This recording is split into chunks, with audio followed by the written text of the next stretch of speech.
네, 다 함께 일어나셔서 오늘 말씀 봉독하시겠습니다. 오늘 말씀은 히브리서 11장 8절입니다. 신약 페이지 364쪽입니다. 히브리서 11장 8절에서 16절까지 저와 여러분이 한 절씩 교독하시겠습니다.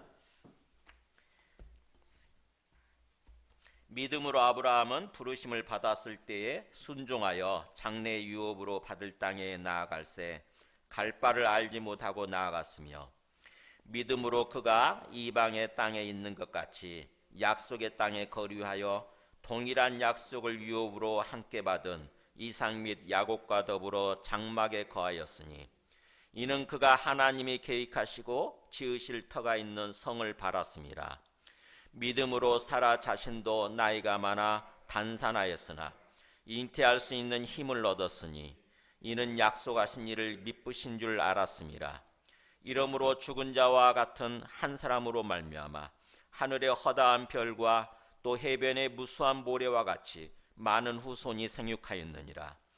이 사람들은 다 믿음을 따라 죽었으며 약속을 받지 못하였으되 그것들을 멀리서 보고 환영하며 또 땅에서는 외국인과 나그네임을 증언하였으니, 그들이 이같이 말하는 것은 자기들이 본향 찾는 자임을 나타냄이라. 그들이 나온 바 본향을 생각하였더라면 돌아갈 기회가 있었으려니와, 같이 읽습니다. 그들이 이제는 더 나은 본향을 사모하니 곧 하늘에 있는 것이라. 이러므로 하나님이 그들의 하나님이라 일컬음 받으심을 부끄러워하지 아니하시고 그들을 위하여 한 성을 예비하셨느니라. 아멘.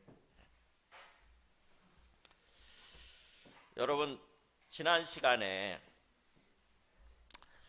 믿는다고 하는 게 뭔지를 제가 말씀을 드렸죠. 믿는다는 게 뭘 믿는다고 그랬죠? 네, 하나님을 믿는 거라고 그랬어요. 하나님을 믿는 거. 그러니까 하나님이 살아계시는 걸 믿는 거죠.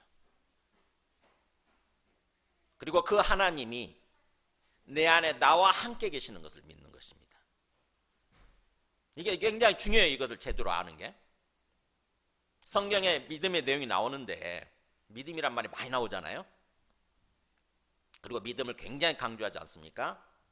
근데 그 믿음이 뭔지를 잘 모르고 그냥 머리로만 익숙해진 거예요. 뭐 믿음, 그래 믿는 거지 뭐, 이렇게 익숙해지는 거예요. 근데 제대로 알아야 된다고 하는 것입니다. 뭘 믿는 거라고요? 하나님을 믿는 거. 하나님이 계신다. 안 보이지만 눈에 내가 한 번도 본 적이 없어요. 근데 하나님이 이 세상을 지으시고 이 세상을 지금 하나님께서 주인이 되셔서 이 세상을 지금 이끌어가고 있다고 하는 걸 그걸 믿는 거죠. 하나님이 살아계신다. 근데 그 하나님이 온 세상을 운행하고 계실 뿐만 아니라 내 안에 성령으로 오셔서 성령 안에서 오시는 거죠. 내 안에 오셔서 지금 나와 함께 계신다. 이걸 믿는 것입니다. 이게 믿음이 진짜가 되면, 진짜로 그걸 믿는다고 한다면 우리가 어떤 삶을 사는 거냐면 항상 그 하나님을 의식하게 되는 거죠. 내 안에 계시는, 나와 함께 계신 하나님을 우리가 자꾸 의식하게 되는 거예요. 나 혼자 있는 줄 알았더니, 나 혼자 인생길을 걸어가고 있는 줄 알았더니 그게 아닌 거예요. 나도 몰랐는데 하나님이 내 안에 나와 함께 계시고 있었던 거예요. 그게 사실이라고 한다면 얼마나 우리가 든든합니까? 그잖아요. 하나님이 나와 함께 계신데 내가 어디를 가든지, 내가 무슨 일을 하든지, 내가 누구를 만나든지 주님이 나와 함께 하고 계신데 이게 실제라고 한다면 얼마나 든든합니까? 제가 그렇더라고요. 그걸 믿게 되니까 너무너무 그 자체만으로도 감사하고, 나와 함께 계시는 주님께 감사하고, 주님을 자꾸 사랑한다고 얘기를 하게 되고, 그렇게 되는 거예요. 그게 주님과 동행하는 삶이에요. 주님을 생각하고, 주님을 의식하고, 주님과 대화하면서 주님과 함께 인생길을 걸어가는 거, 그게 동행하는 삶이에요. 그 삶을 누가 그렇게 살았다고요? 네, 에녹. 성경의 대표적인 인물 에녹이 그렇게 살았다는 거죠. 무려 300년씩이나 300년 동안이나 그렇게 하나님을 항상 의식하고 하나님과 대화하면서 하나님과 동행하는 삶을 살았더니 하나님께서 너무 기뻐하셔서 그것을 기뻐하셔서 뭐예요? 그 사람은 죽지 않고 그냥 그대로 데려가 버리셨다고 하는 거죠. 하나님이 계신 곳으로. 너는 그냥 올라와 이렇게 하는 거죠. 너는 그냥 내게로 와. 우리는 나중에 죽어야 우리 영혼이 하나님께로 가는 거고 그 다음에 또 뭐예요? 주님 부활하셨을 때 아니 주님 재림하실 때 비로소 우리가 부활해가지고 부활의 몸으로 천국에서 하나님과 더불어서 하나님을 항상 바라보면서 하나님과 영생하게 된다고 그랬잖아요. 근데 에녹은 그 과정을 거치지 않고 그냥 그렇게 돼버린 거예요. 얼마나 하나님과 친밀하게 교제하면서 동행하는 삶을 살았더니 그렇게 된 거죠. 이거 노아도 또 마찬가지죠. 노아도 그렇게 하나님을 항상 생각하고 하나님과 교통하면서 대화하면서 하나님과 동행하는 삶을 살았더라 이거죠. 세상 사람은 다 부패하고 타락해가지고 하나님 잊어버리고 하나님 없는 삶, 자기 혼자 인생길을 걸어간 거죠. 그래서 온갖 죄를 지으면서 그랬는데 노아는 그렇지 않았다는 거죠. 모든 사람들이 그렇게 부패하고 타락했지만 노아만은 항상 하나님의 살아계심을 믿고 또 하나님과 함께 계시는 것을 믿고 하나님과 동행하는 삶을 살았더라 이거예요. 그랬더니 뭐예요? 노아를 구원하시고 또 노아의 가족을 구원하신 거죠. 하나님께서. 세상 사람은 다 홍수에 다 멸망한 거죠. 다 죽고 멸망한 거예요. 그러나 노아와 노아의 가족만은 하나님께서 구원하신 거죠. 그게 믿음이에요. 그게 믿음. 그러니까 이 믿음이 정말 제대로 우리가 믿게 되는 게 이게 중요한 것 같아요. 제가 그동안 수십 번, 수백 번 어떤 설교를 한 거죠. 그렇지만 그 믿음을 제가 제대로 깨우치지 못한 것 같아요. 그러니까 그 믿음이 진짜가 되지 않다 보니까 한때는 하나님을 믿는다고 하면서 신앙생활을 하다가 그냥 떠나버리는 거예요. 하나님 앞을 떠나버리는 거죠.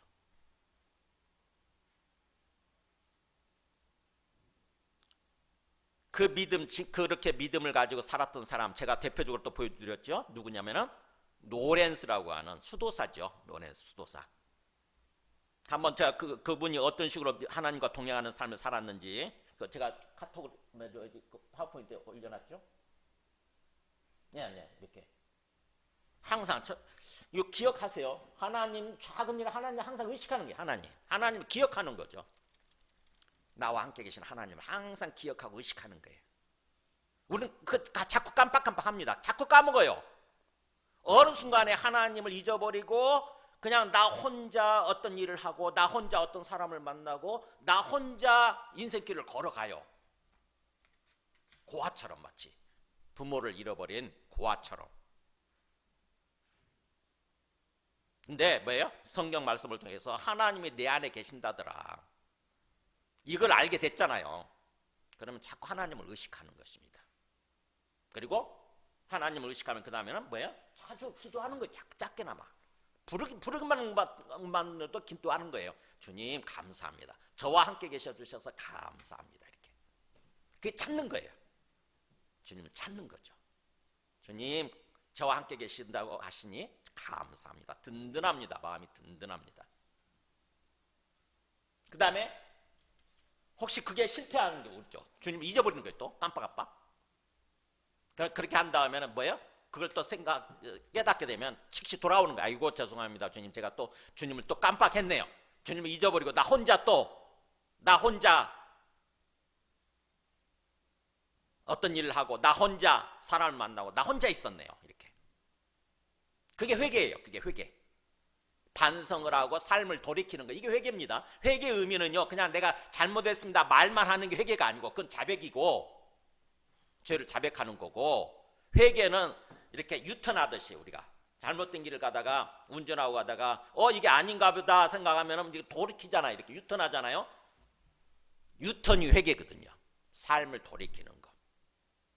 그래서 내가 실패했다고 하는 것을, 내가 잘못된 길을 가고 있었다고 하는 것을 깨닫는다고 하면은 다시 바로 돌이키는 거다. 이거 주님 죄송합니다. 또 주님이 계셨는데, 주님이 나와 함께 계셨는데 주님이 잊어버리고 살았네요.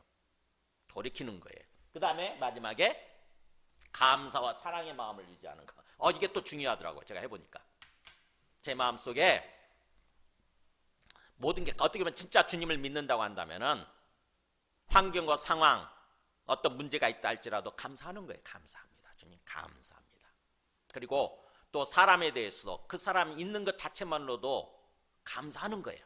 그 사람을 내한테 이렇게 주신 것만으로도, 내 곁에 있게 해주신 것만으로도 감사하는 거예요. 감사합니다. 주님 감사합니다. 이렇게 감사하는 마음을 항상 유지하는 거. 그 다음에 또 사랑하는 마음을 유지하는 거. 하나님의 존재에 대해서, 어떤 사람의 존재에 대해서 그냥 사랑을 자꾸 하려고 하는 거, 사랑하는 마음을 가지려고 하는 거. 이게 왜 이렇게 중요할까? 가만히 제가 곰곰이 생각해 보니까 우리 인격적인 존재 있잖아요. 존재 간의 관계의 본질은, 어려운 말이네. 그러니까 존재들끼리 어떤 그 관계, 어떤 관계를 맺고 살아가느냐 하면은 그 본질적인 것은 사랑이더라고요. 사랑. 제가 어려운 말을 하지만 그래도 여러분이 듣고 그냥 생각해 보시고 깨달으시기 바랍니다. 관계의, 모든 인격적인 관계의 어떤 그런 본질은 사랑이더라고. 사랑. 그래서 하나님과의 관계도 하나님 사랑, 사람들과의 관계도 이웃 사랑, 이렇게 말씀하시는 거죠. 하나님이 궁극적으로 원하시는 그런 어떤 그런 삶의 모습이 그렇게 살길 원하시는 거죠. 하나님의 존재와의 관계에서는 하나님 사랑하는 마음으로, 또 뭐 이웃, 다른 사람들 있죠. 다른 사람들과의 관계에 있어서는 또 그들을 사랑하는 마음으로 그렇게 살길 원하시는 거죠. 그 사랑하는 마음이 제 안에 있을 때 비로소 내가 행복해지더라고. 내가 기쁘고 행복해지더라고요. 주님께서는 우리한테 그런 삶을 원하시는 거죠. 근데 로렌스가 자기 경험을 통해서 지금 얘기한 거예요. 이런 식으로 하나님과 동행하는 삶을 내가 살았다, 이렇게 간증하는 것입니다. 나는 이런 식으로 믿음을 실천하면서 하나님과 동행하는 삶을 살았다 하는 것입니다.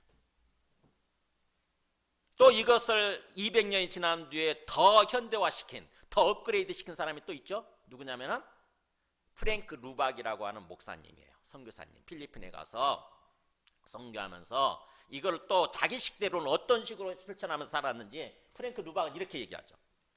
하나님을 순간마다 의식하는 거예요. 순간마다. 아까 똑같죠, 그죠? 자주 작은 일에도 하나님을 의식하는 거, 노렌스가 얘기했던 그거 똑같죠? 순간마다 계속 의식하는 거예요. 어떻게 보면 기억하는 거죠. 기억하는 거. 하나님이 지금 나와 함께 계신다, 이렇게. 항상 기억하는, 자꾸. 그래서 하나님을 의식하는 거죠. 그 다음에 또 자기 핵심 표로 내걸었던 것 같아요. 한순간도 하나님을 잊지 말자, 이렇게. 그러면서 구체적으로 실천하는 방법이 뭐냐면은 1분 훈련. 그러니까 매 분마다 하나님을 기억하고 하나님과 대화를 하기 시작한 거죠. 하나님 감사합니다, 이렇게. 매 분마다, 1분마다. 그러니까 항상 그렇게 했다는 거죠. 훈련을 한 거예요, 훈련. 이게 쉽게 되는 게 아니니까. 우리 속에는 고아의식이 있어가지고 항상 하나님 없는 모습으로 살려고 하는 게 의식화되어 있어요. 어떻게 보면 이게 찌들어 있어요. 근데 그거를 훈련을 통해서 깨우는 거죠. 하나님이 지금 나와 함께 계신다. 하나님이 지금 나와 함께 계신다. 하나님 감사합니다. 이렇게 표현하면 돼요. 제가 해볼 때 주님 저와 함께 계셔 주시니 감사합니다. 주님 저와 함께 계셔 주시니 감사합니다. 그때마다 우리 마음이 회복이 되더라고. 그리고 내면의 대화죠. 대화. 그러니까 뭐예요? 마음속으로 대화하는 게, 주님 지금 제가 무슨 일 하는데 이거 무슨 일 하려고 그러는데 어떻게 할까요? 주님 함께 가실까요? 이렇게. 제가 누구를 만나려고 그러는데 주님 어떻게 만날까요? 주님께서 함께 해주실래요? 이렇게. 주님께서 저와 동행해 주세요. 대화하는 것입니다. 주님과 계속 대화하는 거예요. 마음속으로. 그 다음에 주님이 뭔가 생각나게 해주세요. 그렇게 하면은 말씀을 생각나게 해주신다거나 너 지금부터 어떻게 해야 된다 이렇게 해주신다거나 마음속에 뭔가 느껴지는 게 있어요. 생각나는 게 있어요. 그게 주님께서 말씀하시는 거거든요. 그때는 뭐예요? 바로 즉시 순종하는 것입니다. 자꾸 뒤로 미루려고 하지 말고 즉각 순종하는 거예요. 즉각 그때. 그래야 그 믿음이 발전하더라고. 하나님과의 관계 동행하는 삶이 발전하더라고요. 뒤로 미루잖아요. 그러면은 주님이 한 두세 번 계속 반복해서 말씀하시다가 나중에는 침묵하세요. 그러면 주님이 안 계시는 것처럼 느껴져요. 이제 내 안에 자꾸 우리가 어기는 거죠. 어떻게 보면은 주님은 인격적인 존재이기 때문에 우리가 인격적으로 교제하기를 원하시는데 내가 그걸 무시하잖아요. 주님이 말씀하셨음에도 불구하고 무시하게 되면은 주님이 그냥 침묵하세요. 그 다음부터는 조용히 가만히 계세요. 그냥. 그래서 즉시 순종하는 것입니다. 그 다음에 마지막 뭐예요? 이거 나오잖아요. 아까 노렌스가 얘기했던 거 똑같죠? 일상 속에서 계속 감사하는 마음 유지하는 거. 사랑이 빠졌는데 똑같아요. 감사와 사랑하는 마음을 계속 유지하는 거. 작은 일에도 자꾸 감사합니다. 또 작은 일에도 자꾸 사랑합니다. 이렇게 얘기를 하는 거죠. 주님 사랑해요. 난 누구는 사랑해요. 그래서 결과가 하나님과의 끊임없는 교통이었다고 하는 거죠. 그 다음에 그래서 사랑과 봉사의 섬김의 삶으로 사랑과 봉사의 삶으로 계속 확장이 됐다고 하는 것입니다. 이게 프랭크 루박의 하나님과 동행하는 삶의 실천이에요. 이게 너무 중요해요. 이것만 제대로 이루어지게 되면, 그래서 하나님과 동행하는 삶이 제대로 이루어지게 되면 사실은 나머지는 성경에서 말씀하는 나머지 다른 모든 것들은 다 자연스럽게 이루어지게 돼 있어요. 여기에 집중하시기 바랍니다. 그러면서 이제 오늘 말씀을 보면은 그게 믿음이라고 한다면 또 구체적으로 뭐 다른 말씀 볼 필요가 있나? 네. 이제 아브라함이 그런 믿음을 가지고 어떤 삶을 살았는지 구체적으로 하나의 어떻게 보면 아브라함의 믿음의 삶, 아브라함의 하나님과 동행하는 삶, 그거를 살펴보는 거죠. 그래서 오늘 말씀 보면은 먼저 8절에서 10절까지 아브라함이 어떻게 하나님과 그 동행하는 삶을 살았는지, 그 믿음이죠. 하나님이 정말 살아계시고 내 안에 나와 함께 계신다고 하는 그 믿음을 가지고 어떻게 실천하는 삶을 살았는지, 하나님과 동행하는 삶을 살았는지, 첫 번째 메시지는 믿음으로 하나님께 즉각 순종하고 또 이 땅에서 삶을 사는 동안 나그네 정신을 가지고 살았다고 하는 것입니다. 그게 무슨 말이냐? 8절 보세요. 믿음으로, 이 믿음이 뭐예요? 바로 그거예요. 아까 처음에 말한 6절에 나오는 믿음이죠. 6절. 하나님이 계신다. 또 하나님을 찾을 때 하나님은 반드시 응답해 주시는 분, 우리 삶을 인도해 주시는 거죠. 우리한테 우리 복된 삶을 살아가도록, 행복한 삶을 살아가도록 응답해 주시고 보상해 주시고 인도해 주시는 그런 분이시다라고 하는 것을 믿는 거죠. 그 믿음을 가지고 아브라함은 부르심을 받았을 때 즉각 순종했다는 거 하는 거죠. 하나님이 부른 거예요. 누구누구야, 너 혼자 인생길 그렇게 애롭게 살지 말고 일로 와라. 내가 인도해 줄게. 나와 함께 살자.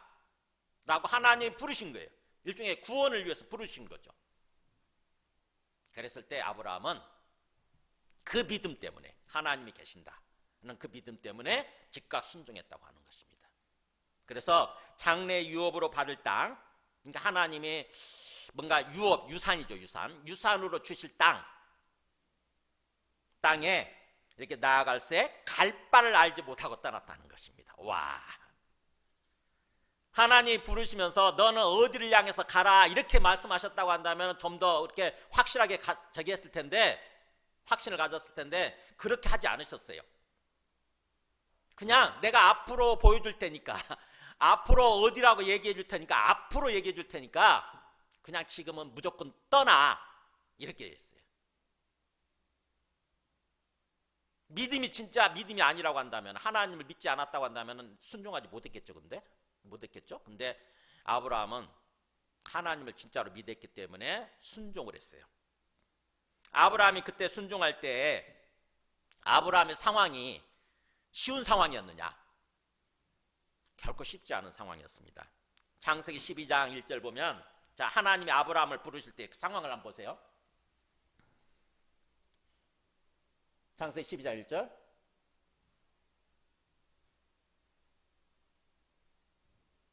없어요? 그 말씀을 내가 왜 안 넣었지? 베드로전서는 있어요? 그 앞에가 있었는데. 네, 창세기 12장 1절에 보면은 왜 그게 지워졌는지 모르겠네. 여호와께서 아브라함에게 이르시되 뭐라고 그러냐면요, 너는 너의 고향과 친척과 아버지의 집을 떠나서 내가 너에게 보여줄 땅으로 가라, 이렇게 돼 있어요. 그러니까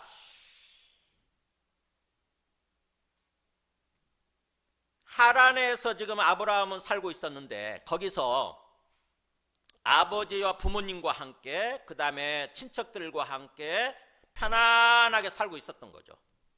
더군다나 그때 아브라함의 나이가 몇 살이냐면 75세였어요. 75세. 우리 가운데 아직 75세 다들 안 됐죠. 근데 그때 하나님 부르세요. 너가 안주하고 있는, 편안히 안주하고 있는 너의 부모님 집 떠나고, 그 다음에 너의 고향 떠나고, 너의 친척, 일가 친척을 떠나라. 그리고 내가 너에게 앞으로 보여줄 땅, 지금 보여주진 않았어요. 앞으로 보여줄 땅으로 가라, 이렇게 얘기하신 거예요. 굉장히 쉽지 않은 상황인 거죠. 근데 아브라함은 하나님을 믿고 떠납니다. 그거를 지금 얘기하는 거예요, 히브리서 기자는. 그러니까 우리가 어떻게 보면 하나님이 우리를 부르실 때도 마찬가지예요. 하나님 우리에게 말씀하실 때도 우리가 선뜻 이렇게 막 응할 수 있는 그런 환경이 아닐 수 있어요. 저는 여기가 좋은데, 지금 저는 이대로가 좋은데, 이대로 그냥 편안히 살다 가게 해주세요. 그럴 수 있는 상황일 수 있습니다. 근데 하나님이 뭔가 우리를 어떤 특정한 일을 위해서, 특정한 어떤 목적지를 위해서 부르신다고 한다면은, 진짜 하나님을 믿는다고 한다면 우리는 하나님을 믿고 하나님을 신뢰하면서 떠나는 거예요. 즉시 순종하는 거예요. 순종했을 때 하나님의 살아계신과 하나님의 역사가 밝혀지는 거죠. 드러나는 거예요. 아브라함은 그렇게 75세에 하나님을 믿고 떠난 거죠.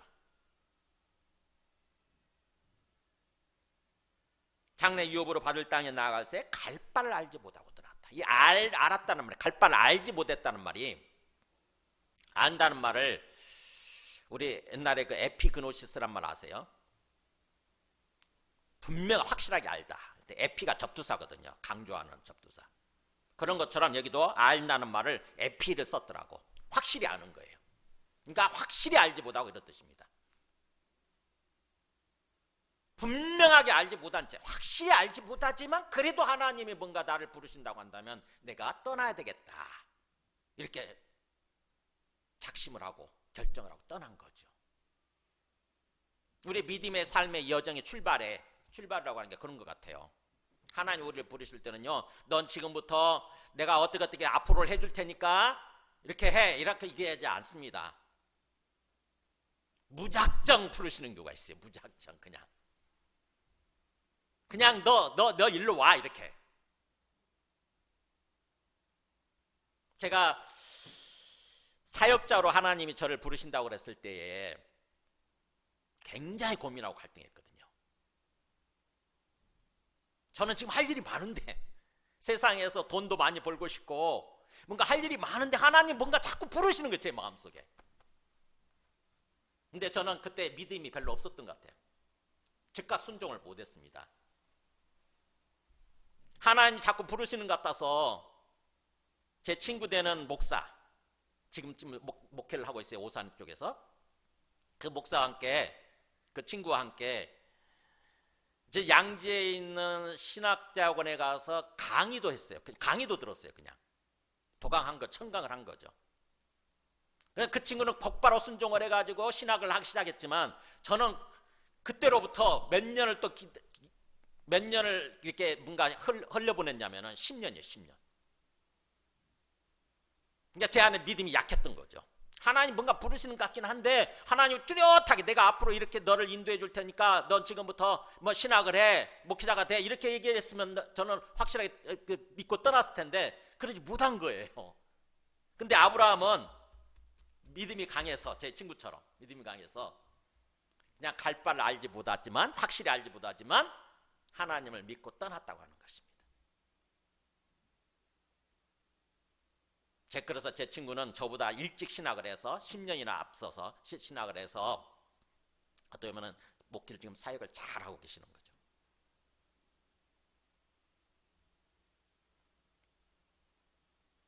우리들 각자마다 뭔가 믿음이 좀 수준이 다를 수 있긴 한데 이왕이면 하나님이 뭔가 나를 부르시는 것 같다 그러면은 즉각적으로 바로 순종한다고 한다면은 우리 인생의 시간을 좀 뭐예요? 하나님의 은혜 가운데 살아가는 시간을 좀 더 이렇게 앞당길 수가 있는 거죠. 허송세월하지 않고 앞당길 수가 있다고 하는 것입니다. 아브라함은 그렇게 어려운 상황이고 여러 가지 세상적으로 볼 때, 인간적으로 볼 때 굉장히 어려운, 순종하기 어려운 상황이 있지만 또 즉각적으로 믿고 순종하고 떠났다고 하는 것입니다. 그 다음에 또 9절에 보면은 믿음으로 그가 이방의 땅에 있는 것 같이 약속의 땅에 거류하여 동일한 약속을 유업으로 함께 받은 이삭 및 야곱과 더불어 장막에 거하였더라. 그렇게 해서 아브라함은 떠나요. 아브라함은 하란 땅을 떠나서 가나안 땅에 쫙 들어오는데 가나안 땅에 들어와서 시간이 좀 얼마 동안 지난 다음에 하나님이 바로 이 땅이야 라고 얘기를 해 주시죠. 이곳이 내가 너에게 줄 땅이야, 이렇게. 가나안 땅에서. 그래서 거기서부터 거기 이제 거주하기 시작하는데, 거주를 하는데, 놀랍게도요, 그곳에 뭔가 이렇게 다 짐을 풀고, 뭔가 좀 집을 짓고, 안락한 편안한 집을 짓고, 그렇게 산 게 아니었다고 하는 것입니다. 약속의 땅으로 들어왔지만, 하나님이 약속으로 주신 땅으로 들어왔지만, 어떻게 살았느냐? 마치 이방 땅에서 사는 것처럼 그렇게 살았다고 하는 것입니다. 내 땅이 아니야. 다른 사람의 땅이야. 이방 땅에 거주하는 것처럼 마치 우리가 여행하듯이 있잖아요. 여행할 때 나그네로서의 어떤 그런 의식 있지 않습니까? 그죠? 그 의식을 가지고 살았다고 하는 것입니다. 왜 그렇게 했느냐? 10절에 이유가 나오죠. 그가 하나님이 계획하시고 지으실 터가 있는 성을 바랐습니다. 뭐냐면은 이곳은 지금 이 땅은 하나님이 나에게 주신 그런 어떤 완전한 땅이 아니라 언젠가 완전한 땅, 완전한 나라가 주어지는 거구나. 그것을 소망했다고 하는 것입니다. 그 성이 뭐냐? 도시예요, 도시. 도시고 나라입니다, 나라. 그러니까 하나님이 직접 계획하시고 하나님이 직접 지으실 그런 성인 거죠. 이게 바로 뭐냐면은 나중에 주님이 재림하실 때 우리에게 주어질 완전한 하나님의 나라예요. 완전한 천국. 아브라함은 그것을 소망했다고 하는 거죠. 이 가나안 땅이 전부가 아니라 언젠가는 하나님이 주실 완전한 천국, 완전한 하나님의 나라가 우리한테 주어진다. 내한테 주어진다. 그렇기 때문에 이 땅에서 내가 가나안 땅에서 살지기는 하지만 항상 뭐예요? 여기 안주하지 않고 여기에 만족하지 않고 임시적인 생각, 임시 거류민, 나그네라고 하는 생각을 가지고 살았다고 하는 것입니다.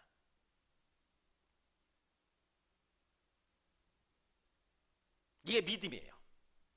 그러니까 하나님이 부르신 그거를 제대로 깨달은 거죠. 이 아브라함은 하나님이 무엇을 위해서 나를 불렀는지, 어떤 땅을 향해서, 어떤 목적지를 향해서 나를 부르셨는지를 안 거죠. 마찬가지예요. 하나님께서 우리를 부르셨잖아요. 그래서 우리가 지금 구원받았지 않습니까? 그죠? 하나님께 왔잖아요, 지금 현재. 구원받았어요. 그러나 지금 그래서 구원받아서 이 땅에서 지금 삶을 살고 있지만 이곳이 우리의 정착지가 아니잖아요. 그죠?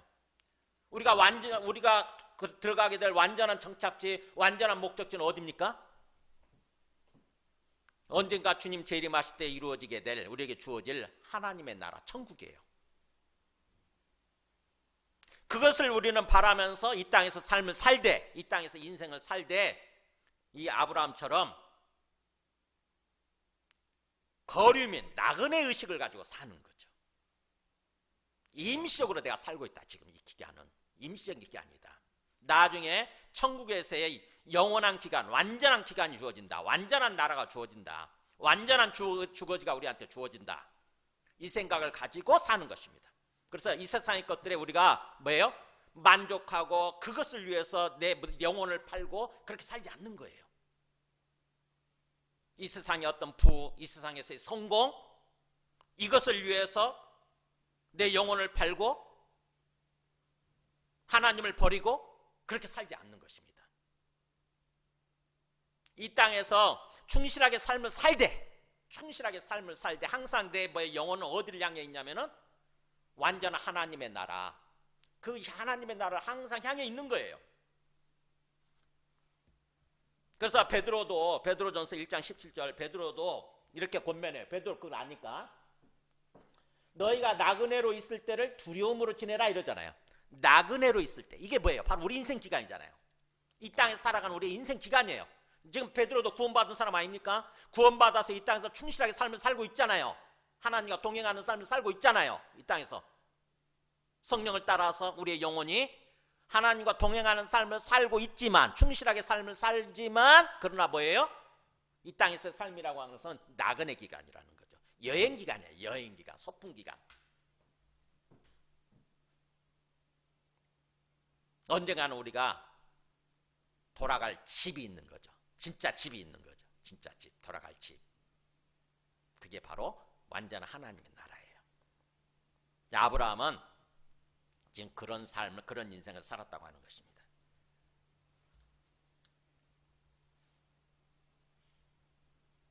그래서 우리가 하나님이 살아계시고 하나님이 나와 함께 계시고 그 하나님이 완전 하나님의 나라 약속을 우리한테 주시고 그것을 향해서 우리를 지금 인도하고 계시는 것을 진짜로 믿는다고 한다면 우리도 이 땅에서 삶을 사는 동안 아브라함처럼 사는 것입니다.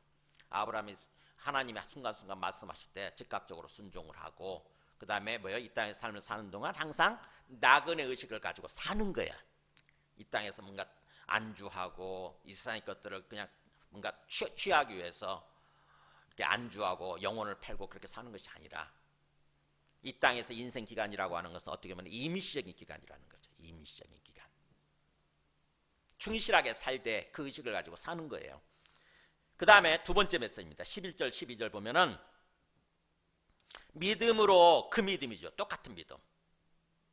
아브라함이 가졌던 그 믿음. 6절에 나오는 믿음. 하나님이 살아계신다. 하나님이 내 안에 계신다. 그래서 하나님을 찾으면 하나님께서 반드시 응답해 주시고 보상해 주시는 분이시다 라고 하는 그 믿음으로 살아도, 아브라함의 안에 살아도 나이가 많아 단산하였으나 잉태할 수 있는 힘을 얻었으니 나오잖아요. 그러니까 나이가 많았어요. 사라가 몇 살이었느냐?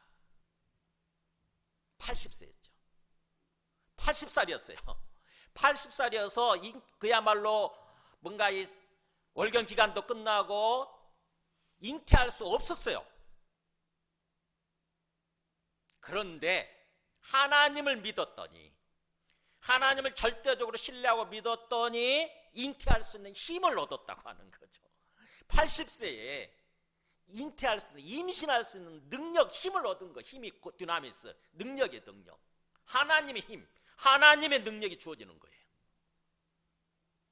이는 약속하신 일을 미쁘신 줄 알았습니다. 이 나오잖아요. 사라의 믿음이 나오지 않습니까? 그렇게 약속해 주셨다고 한다면 그분은 내가 믿을 만하다 라고 그렇게 믿음으로, 믿을 만한 분으로 받아들였다고 하는 것입니다. 그 알았음이라는 말이 간주했다, 주도적으로 그렇게 생각했다, 이런 뜻이더라고. 하나님이 살아계시고 하나님이 말씀하셨다고 한다면 이건 믿을 만한 거야. 내가 지금부터 믿기로 한다 라고 이렇게 한 거죠. 그랬더니 진짜로 잉태할 수 있는 힘을 얻은 거예요. 창세기 18장 11절 보면은 그때 사라가 보세요. 그렇게 처음에 하나님이 그렇게 말씀하셨을 때 사라의 믿음 상태가 나와요. 아브라함과 사라는 나이가 많아 늙었고 사라에게는 여성의 생리가 끊어졌는지라 그러잖아요. 그러니까 80세니까 이게 아브라함은 90세고 사라는 80세니까 도저히 잉태할 수 있는 그런 기간이 아니에요. 임신할 수 있는 기간이. 그런데 그래서 그 말을 듣고 사라가 속으로 웃었다고 그러잖아요. 처음에는 웃었어요. 이게 말이 되는 소린가? 내가 노쇠하였고 내 주인도 내 남편도 늙었으니 내게 무슨 즐거움이 있으리요? 그러잖아요. 한 번도 임신한 적이 없잖아요. 이 사람 사라는. 그죠? 불임 여성이거든요. 속에 몸이 뭔가 좀 이상이 생겨가지고 절대로 임신할 수 없는 그런 상태. 근데 하나님이 뭐라고 하냐면은 너는 임신하게 될 거고 너의 아이를 통해서 내가 수많은 후손들이 있게 하겠다. 수많은 자손들이 있게 하겠다. 이러니까 사라가 처음에는 믿음이 약했던 것 같아요. 우리처럼 똑같이 믿음이 약해가지고 속으로 웃은 거예요. 하나님 웃기시네. 정말 하나님 웃기시네. 내 상황을 보고 정말 내 상황을 알긴 아시나? 내가 지금 몇 살인데, 우리 남편이 몇 살인데, 그리고 내가 한 번이라도 임신해 본 적이 있다거나 그런 게 아닌데, 지금까지 한 번도 임신해 본 적도 없고 임신할 수 없었는데, 내가 임신할 뿐만 아니라 내 자손들이 엄청나게 많아질 거라고? 말도 안 된다고 생각한 거죠. 그런데 나중에 창세기 21장 보면은 18장에서 이 일이 일어났고 21장에 보면은 실제로 났습니다. 이삭을 낳고 이렇게 얘기를 해요. 사라가 이르되 하나님이 나를 웃게 하시니 듣는 자가 다 나와 함께 웃으리로다. 와, 하나님이 나로 하여금 웃게 하시네. 진짜로. 이때 웃음이란 비웃음이 아닌 거죠. 진짜 기뻐서 활짝 웃는 거예요. 이삭을 낳았으니까. 진짜로 이삭을 낳고 하나님이 나를 웃게 하시니 내 말을 듣는 사람들도 다 나와 함께 정말 기뻐서 웃게 될 거다, 이거예요. 그래서 아들의 이름이, 사라가 90세에 낳은 아들의 이름이 뭐예요? 이삭이에요. 이삭. 이삭이 웃음이란 뜻이에요. 아셨어요? 이삭이 웃음이란 뜻이에요. 이츠학 해가지고 웃음이란 뜻이에요. 활짝 웃는 웃음. 하나님이 사라로 하여금 아예 하나님이 역사하셨다고 하는 것을 잊지 않도록 항상 기억하고 살도록 아예 아들 이름 자체를 웃음이라고 지으라고 그랬어요. 이삭이라고 지어라도. 그래서 이삭아 이렇게 부를 때마다, 웃음아라고 부를 때마다, 그때 내가 한때는 비웃었는데 진짜로 나중에는 진짜로 웃었지.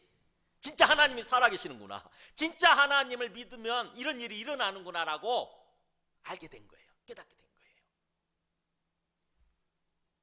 또 이르되 뭐라고 그러냐면은 사라가 자식들을 젖먹이겠다고, 자식을 낳아서 젖먹일 거라고 누가 아브라함에게 말하였으리요마는, 누가 그런 말 했겠는가마는 아브라함의 노경이, 아브라함이 다 늙어서 내가 아들을 낳았도다. 내가 드디어 아들을 낳았구나. 이게 사라의 믿음의 이야기예요. 그러므로 12절에 보세요. 이러므로 죽은 자와 같은 한 사람으로 말미암아, 죽은 거나 다를 바 없는, 그러니까 나이 90세고 아브라함은 이제 100세니까 죽은 거나 다를 바 없는 거죠. 사실은 같은이란 말이 없어요. 이미 죽은이란 뜻입니다. 이미 죽은 상태인 한 사람으로 말미암아. 이때 한 사람은, 여러분 퀴즈, 아브라함일까요? 사라일까요? 문맥상으로 보면 사라죠. 그죠? 11절에서 얘기했으니까. 그러나 아브라함입니다. 남성 명사예요. 남성. 제가 궁금해가지고 물어봤어요. 챗GPT에. 인공지능에 물어봤더니 진짜 맞대 이게. 그래가지고 이걸 가지고 한때 신학자들 간에 굉장히 논쟁이 많았대요. 왜 갑자기 여기서 남성 명사를 썼느냐. 아브라함이 맞다는 거죠. 왜냐면 뭐예요? 아브라함과 사라는 부부니까 앞에서 아브라함 얘기를 하다가 아브라함의 아내인 사라도 거기에 끼워 넣고 그러면서 다시 아브라함 이야기로 들어온 거죠. 그래서 죽은 거나 마찬가지인 한 사람 아브라함으로 말미암아 하늘의 허다한 별과 또 해변의 무수한 모래와 같이 많은 후손이 생육하였느니라. 네. 그러니까 한 사람, 죽은 거는 똑같았던 그 한 사람으로 말미암아, 그 믿음으로 말미암아서 수많은 후손들이, 수많은 자손들이 생육, 낳고 길러졌다는 거죠. 수많은 후손들이 생겨났다고 하는 거죠. 그래서 이것을 가지고 사도 바울은 또 어떻게 표현하고 있나 보세요. 사도 바울이 로마서 4장에 보면은 사도 바울도 이 아브라함 이야기를 하면서 이렇게 얘기합니다.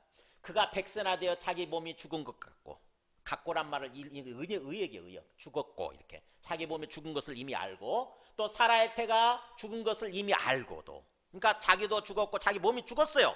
잉태할 수 있는 없어. 새 생명을 뭔가 잉태할 수 있는 힘이 없어요. 사라도 마찬가지인 거야. 사라도 90세니까. 그런데 믿음이 약해지지 아니하고 믿음이 없어 하나님을 약속을 의심하지 않고, 그러니까 믿음이 약해지거나 아니면 아예 믿음이 없어가지고 그래서 하나님의 약속을 의심한다거나 그러지 않았다는 거죠.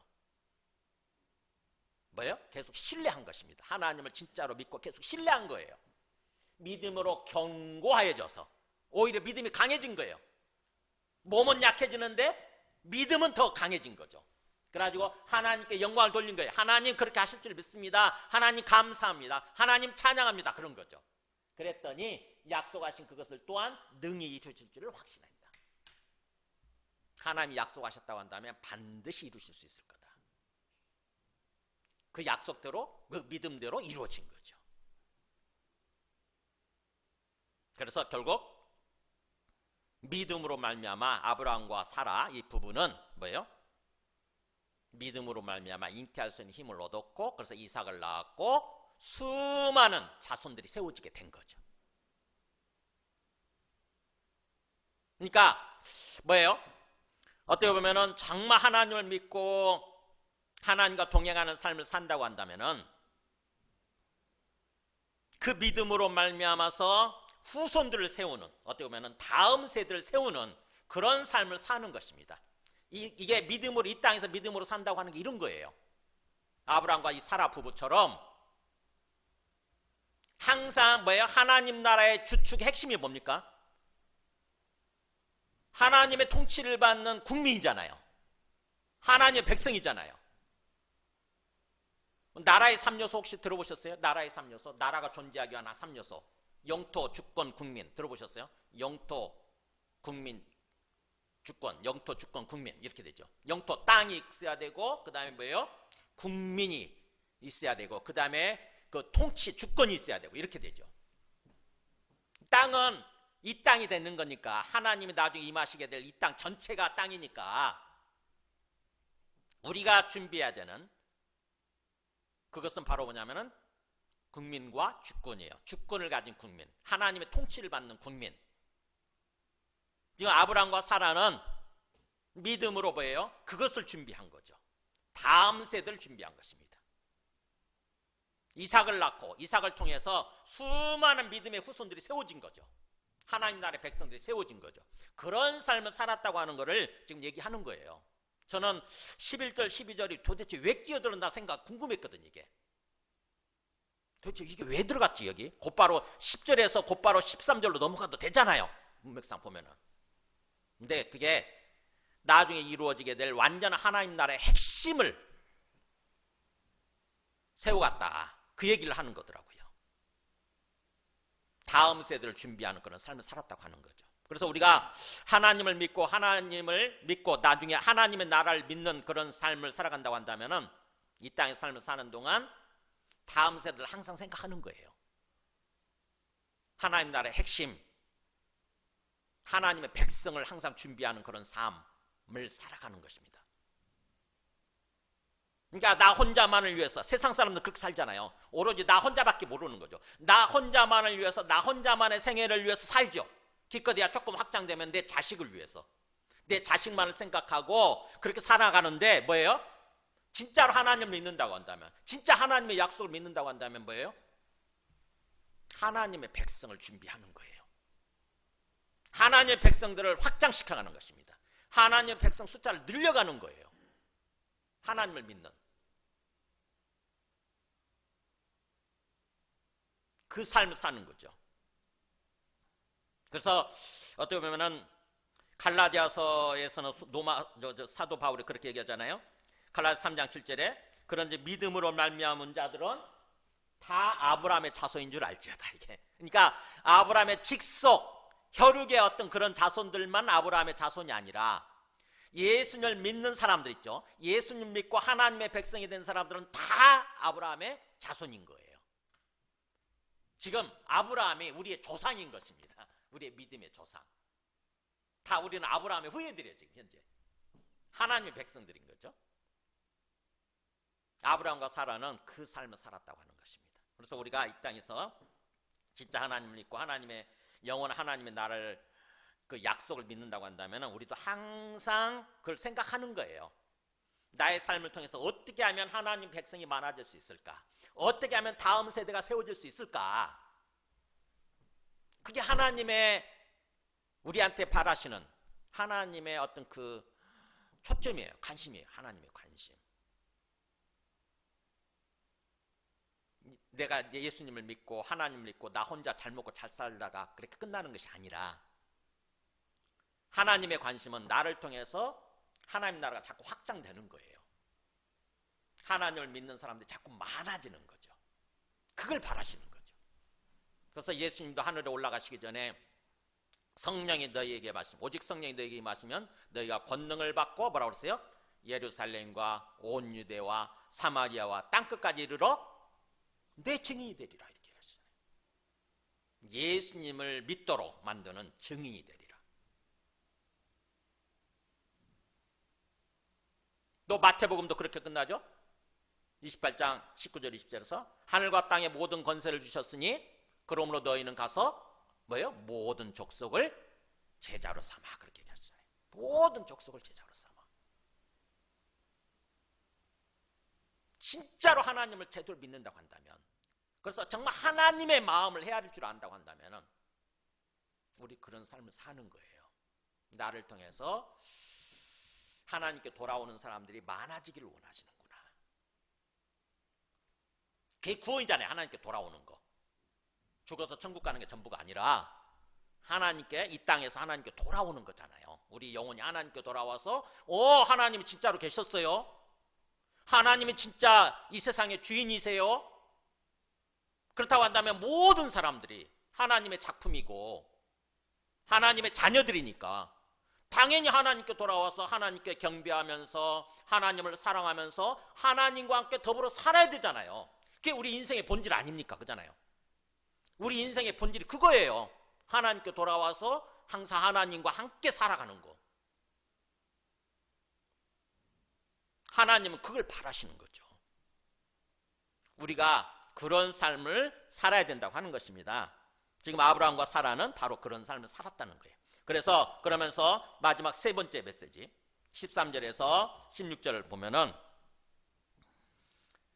영원한 하나님의 나라를 항상 바라봤다고 하는 것입니다. 이 땅이 전부가 아니구나. 지금 우리가 살고 있는 이 육체의 생명으로 살아가는 기껏해야 100년 좀 못 미쳐서 살다가 끝나버리는 이 땅이 전부가 아니구나. 이 세상이 전부가 아니구나. 영원한 하나님의 나라가 있구나 우리한테. 그게 우리한테 주어지는구나.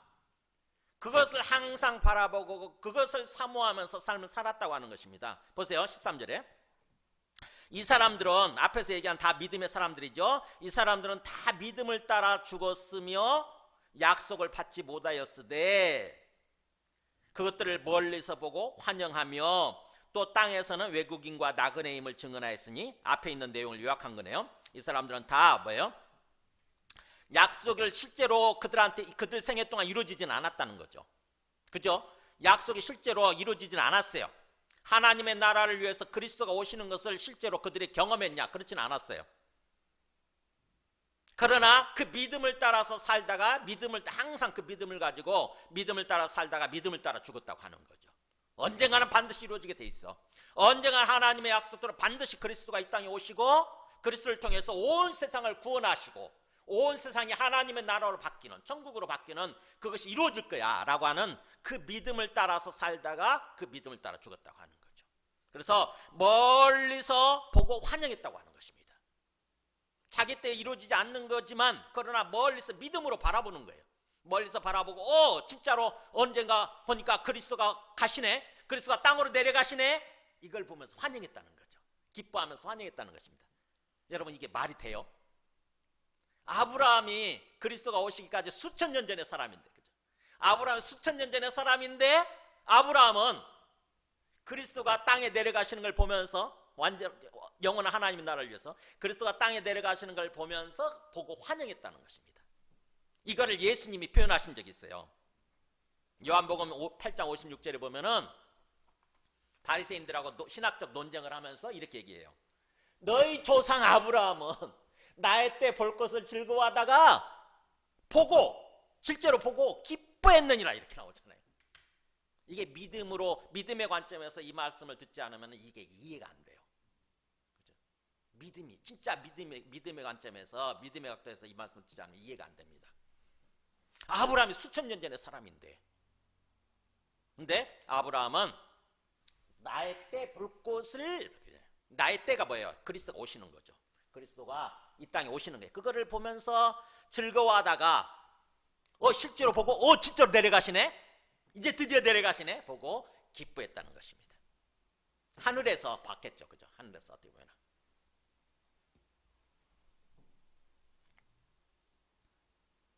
그래서 그렇게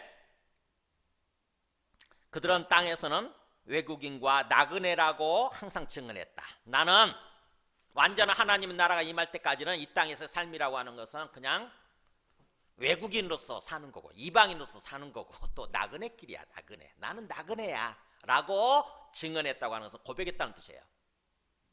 내 인생은, 이 땅에서 내 인생이라고 하는 것은 그냥 이방인으로서 사는 거고 나그네길입니다 라고 이렇게 고백하면서 살았다고 하는 거죠. 그들이 이렇게 말하는 것은 뭐예요? 그들이 이같이 말하는 것은 자기들이 사실은 본향 찾는 자임을 나타내는 것이다. 본향을 찾는 자였기 때문에. 본향이 고향 아닙니까? 돌아갈 고향. 본향 찾는 자들이라고 하는 거죠. 우리도 마찬가지예요. 우리가 이 땅에서 살면서 지금 살고 있지만, 하나님 주셔서 인생을 살고 있긴 하지만 이곳이 완전한 정착지가 아닌 거예요. 우리가 들어갈 정착지는 뭐냐면은 하나님의 나라예요. 천국이에요. 천국. 그게 언제 이루어져요? 주님 재림하실 때. 그래서 여기서 본향이라고 하는 것은 죽어서 가는 천국을 말하는 게 아니에요. 죽어서 가는 천국을 말하는 게 아니고 주님 재림하실 때 이루어지게 될 완전한 하나님의 나라, 그 천국을 말하는 거예요. 그 천국. 완전한 하나님의 나라, 그 천국. 그것을 찾는 자, 그것을 정말 열심히 찾는 자, 이 찾는다는 말 그런 뜻이에요. 열심히 찾는 자, 애써 추구하는 자, 그런 자들임을 증언하는 거다. 그래서 또 부연 설명하잖아요. 오해하는 사람도 있을까봐. 그들이 나온 바 본향을 생각하였더라면 돌아갈 기회가 있었겠지. 그들이 나온 바 본향 뭐예요? 이 땅에서의 고향이죠. 이 땅에서의 고향. 하란 땅에서 왔잖아요. 그들이 나온 바 본향, 하란 땅을 생각했다고 한다면, 그게 하란 땅 본향을 생각했다고 한다면 언제든지 돌아갈 기회가 있었을 거 아니냐 하는 거죠. 근데 안 돌아갔다고 하는, 그게 아니었기 때문에. 16절에 그죠? 그들이 이제는 더 나은 본향, 곧 하늘에 있는 하늘에 있는 본향을 사모했다고 하는 거죠. 하늘에 있어요, 지금. 그 본향, 하늘에 있는 본향을 항상 사모하는 삶을 살았다고 하는 것입니다. 그게 진짜 믿음이에요. 우리가 이 땅에 삶을 사는 동안 언젠가 하늘에 있는 본향, 즉 영원한 하나님의 나라가 반드시 오게 돼 있다. 반드시 이 땅에 임하게 돼 있다. 우리가 그곳에서 영원히 살게 돼 있다.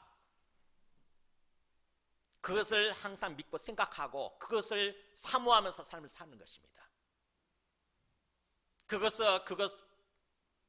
그것을 생각한다고 한다면 이 땅에서 삶이라고 하는 것은 임시적인 나그네 기간인 거죠. 나그네 기간이에요. 그래서 그것을 보라보면서 하나님이, 이러므로 하나님이 그들의 하나님이라 일컬음 받으심을 부끄러워하지 아니하시고, 그게 옳기 때문에 하나님이 그들을 보면서 뭐예요? 저들이 하나님, 저들이 나를 하나님이라고 부르는 거예요. 그걸 일컬음 받는 거, 하나님이라고 부름 받는 거를 부끄러워하지 않으셨다는 거예요. 자랑스러워 하신 거죠. 맞아, 나는 너희들이 하나님이야. 자랑스러워 하셨다고 하는 것입니다. 그래가지고는 그들을 위해서 뭘 준비하셨다? 그들을 위해서 하늘에 한 성, 이게 성 시티, 하늘에 한 성을 예비하셨다고, 준비해 놓으셨다고 하는 거죠. 그리고 죽으면 그곳으로 이제 들어가는 거죠. 어떻게 보면 하늘에 진짜 성이 있을까요? 요한계시록 보면 있습니다. 요한계시록에 21장 2절에 보면은 보세요. 내가 보면 거룩한 성 예루살렘이 하나님께로부터 하늘에서 내려오니 그 준비한 것이, 그 준비된 것이 마치 신부가 남편을 위해서 단장한 거, 화장한 것 같더라. 곱게 화장한 것 같더라. 그러니까 사도 요한이 주님 재림하실 때의 모습을 미리 봐요. 그게 요한계시록이에요. 주님 재림하실 때 보니까 새 예루살렘이에요. 이 땅에 있는 옛날 예루살렘이 아니라 새로운 예루살렘이죠. 거룩한 새 예루살렘이 하늘에 쫙 준비되어 있는 거예요. 하늘에. 그것이 주님 재림하실 때 그 새 예루살렘이 쫙 하늘에서부터 쫙 내려오는 거예요. 이 땅에 임하는 거예요. 이 땅에. 그러니까 이 땅이 뭐예요? 새 예루살렘으로 하나님의 나라로, 천국으로 바뀌는 거죠.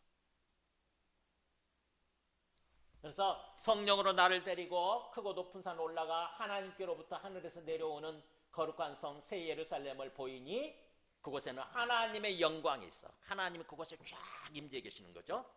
하나님의 주인으로서, 통치자로서 하나님의 영광이 있어. 그 성의 빛이 지극히 귀한 보석 같고 벼곡과 수정같이 맑더라.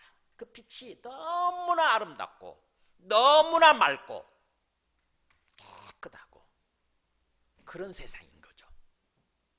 그게 이 땅에 임하게 되는 거예요. 하나님이 지금 하늘에 준비해 놓고 계신다고 하는 거죠.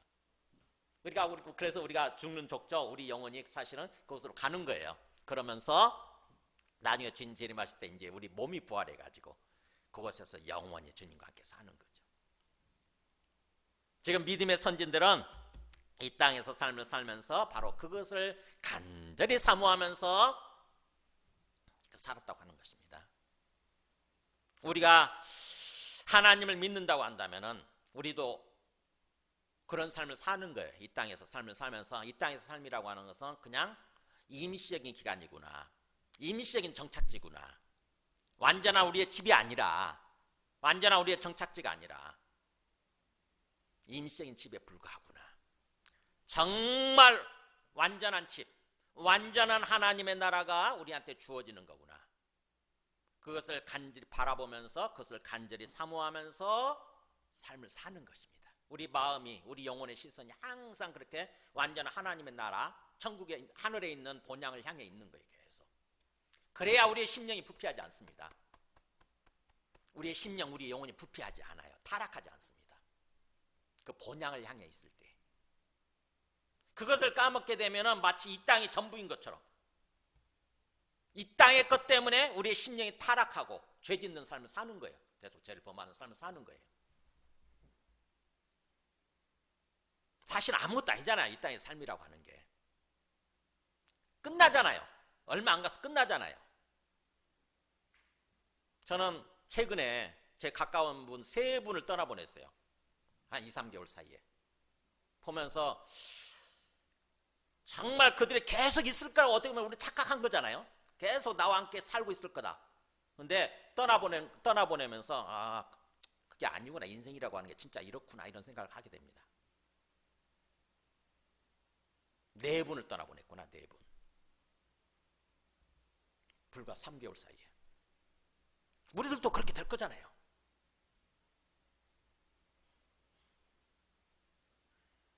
그래서 어떻게 보면은 이 땅에서 우리의 인생에 열심히 살아야죠. 열심히 살아야 되지만 이 땅에서 인생의 어떻게 보면 한계, 우리에게 주어진 그 인생의 한계에 대해서 생각을 해야 되는 거죠.